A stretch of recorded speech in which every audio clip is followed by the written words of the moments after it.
हर वर्ष आश्विन पूर्णिमा के दिन वाल्मीकि जयंती मनाई जाती है।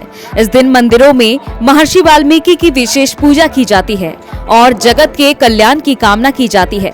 इस साल वाल्मीकि जयंती 20 अक्टूबर यानी आज मनाई जा रही है।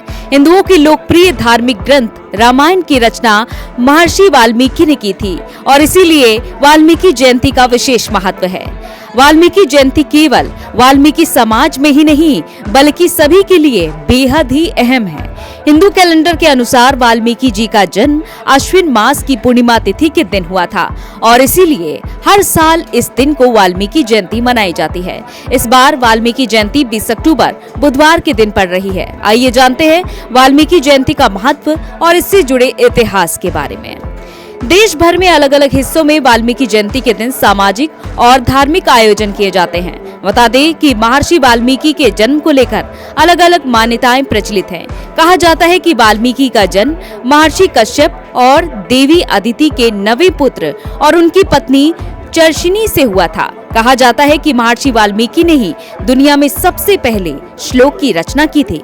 वाल्मीकि जी को लेकर एक ये कहानी भी प्रचलित है कि जब भगवान राम ने माता सीता का त्याग किया था तो माता सीता ने महर्षि वाल्मीकि के आश्रम में ही निवास किया था। इसी आश्रम में ही उन्होंने लवकुश को जन्म दिया था। इसीलिए लोगों के बीच वाल्मीकि जयंती का विशेष महत्व है। मान्यता है कि महर्षि वाल्मीकि के पास इतनी मजबूत ध्यान शक्ति थी कि वो एक बार ध्यान में लीन हो गए थे और उनके शरीर के ऊपर दीमन ने घर बना लिया था और फिर भी उनका पूरा ध्यान भंग नहीं हुआ। महर्षि वाल्मीकि को लेकर इतिहास में कई कहानियां प्रचलित हैं और पौराणिक कथाओं के अनुसार वाल्मीकि का नाम रत्नाकर था। वो डाकू हुआ करते थे, लेकिन बाद में जब उन्हें इस बात का ज्ञान हुआ कि वो गलत रास्ते पर हैं, तब इस रास्ते को उन्होंने छोड़कर धर्म का मार्ग अपनाया था।